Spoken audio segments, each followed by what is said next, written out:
In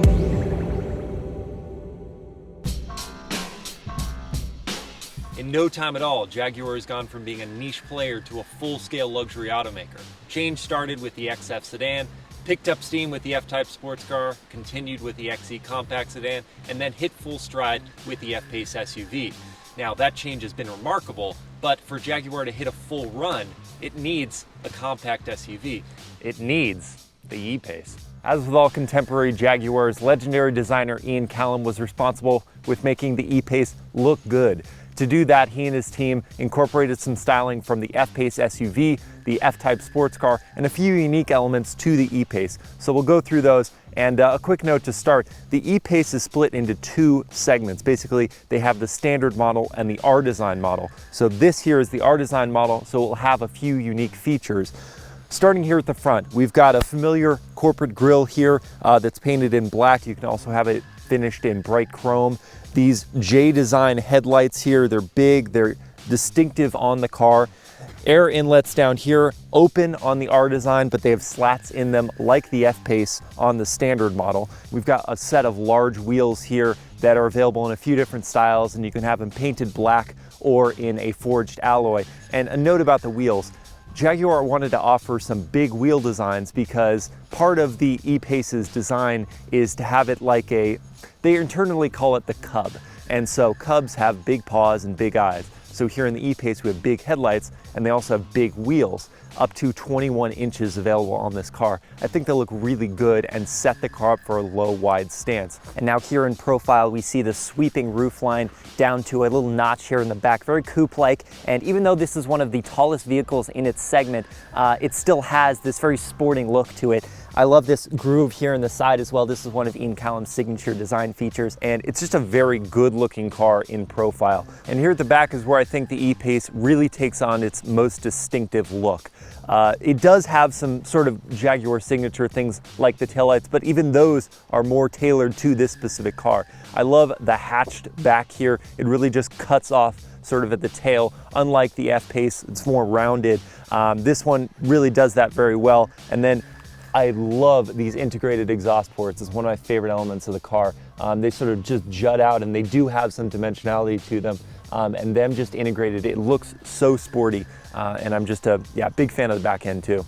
Now, if you didn't buy the sporty look of the exterior, then the interior should do it for you, because most of these elements can be traced back to the F-Type sports car. Even starting with the steering wheel, it's pulled straight from that car. So it's got a nice thick rim. The shape of it is excellent. These beefy paddles here, they're just like a really solid feel to them. The infotainment is a 10-inch Touch Pro system. It's shared with a few other Jaguar Land Rover products. It's excellent. I love the tile design on it. Really easy to navigate and very responsive to your inputs.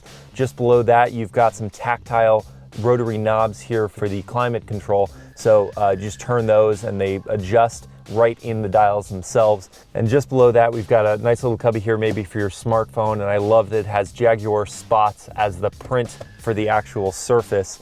You've got an adjustment here for your drive mode, and then a familiar shifter. This is pretty cool too. This center cubby here, it's reconfigurable. So while this is normally a cup holder thing here, you can remove it and open up a large center console. You can stuff a bunch of stuff in here. Jaguar showed us fitting a number of water bottles, and I think that makes a lot of sense. But you know, if you have your iPad or something like that, that can go in there. 2 USB ports here, and another one back here, and then another 2 up here. 5 available USB ports, in-cabin Wi-Fi. There's just so much going on in this cabin.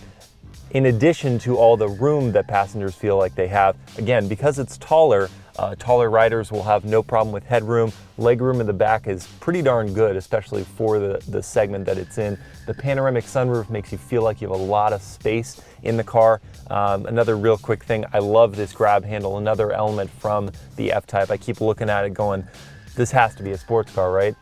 No, it's a compact SUV. So here we are in the Jaguar E-Pace P300 R Dynamic. This is the top of the line version of this car, and as it sits, it's a top of the line price. It's about 57 grand. But with that range in there, Jaguar is expecting most of the vehicles to settle somewhere into the $45,000 to $50,000 range. And for what I'm experiencing right now thus far, it's very much worth that money.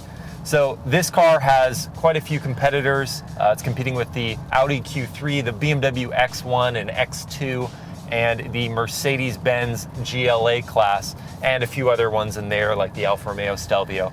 How does it stack up among those? Well, this car is about two things. One, Jaguar is about making great road cars, and so it needs to be compliant but also fun to drive on the road. But as we found out this morning when we took it off-road, is able to take you to some off the beaten path destination, to enable you to have an adventure.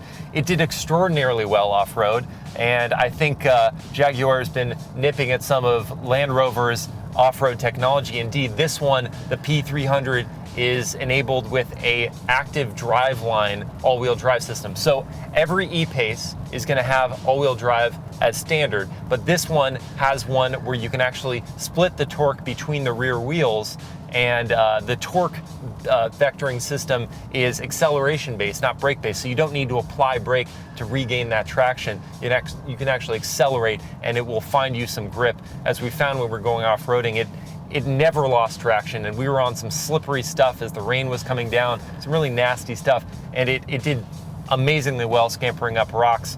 Here on the road, it's more about performance. So if we were just cruising on the highway, this active driveline can actually disconnect the front from the rear wheels, and so it will just act like a front-wheel drive car for fuel economy, and that really helps this car get a combined fuel economy rating of 24 mpg with the P250 and 23 mpg with the P300. So it does very well both on-road and off-road. As we're getting into the twisty stuff, we're really experiencing what Jaguar says they want in all their cars, which is just a fun-to-drive character. This thing is so compliant, it's nimble, it's exciting, it's really fun to drive, and when you dig into it, with 296 horsepower on tap, and a pretty nice little exhaust note too, it really moves. And even the P250 with its 246 horsepower, it still moves very, very well. And the ZF 9-speed automatic is so snappy, it's so quick with the gear changes. But if you want it to be fuel efficient, you just leave it in automatic and it'll get you through to those higher gears so you can maximize fuel efficiency. Both engines are paired with this ZF 9-speed automatic transmission, and it's a great gearbox. I love ZF's 8-speed gearbox in other Jaguar products, and this 9-speed is not changing that formula whatsoever, except giving you one other gear for a little more fuel efficiency. But when you're getting into the sporty behavior of the car, if you want it to be in manual mode, it rotates through these gears really quickly. And another thing I enjoy just from a tactile perspective is that these are some really high quality paddles. You feel some flimsy stuff at the entry-level luxury price point, but these are really good. They feel great in the hands, and they're just an indicator of the quality of this product. But I'm really blown away with this gearbox and this engine. They're paired so well with the short wheelbase and just fun to drive character of this car. And here I'm feeling the torque vectoring happening a little bit here as I'm getting into the twisty stuff. This is a really fun car, and I want to talk about the interior more in depth than just the walk around, because when you're driving it, it's so easy to forget that there are another 3 seats behind you and 2 rear doors, because it just feels like I'm driving a little sports car. I love this engine because it's pulled right out of the F-Type. The base engine in the F-Type is a 2.0 liter turbo, just like this one, makes the same power, and you kind of feel the F-Type inspired dynamics here when you're getting onto it. It's a very impressive car from a performance standpoint, and when you don't want to drive like a maniac, I'm not driving like a maniac, but when you don't want to really get on it and just enjoy the comfort of the car, it's such a great cruiser. It's super comfortable, soaks up the road imperfections very, very well, both on-road and off-road. And it's just a very mild-mannered vehicle when you're not getting on it. So Jaguar has done an incredible job with the dynamics of this vehicle. The interior is high quality, it's comfortable, the visibility is excellent. There's a tiny little blind spot back there due to the coupe aesthetic, but yeah, it's a really nicely put together vehicle, and I think this one is going to be a hit for Jaguar.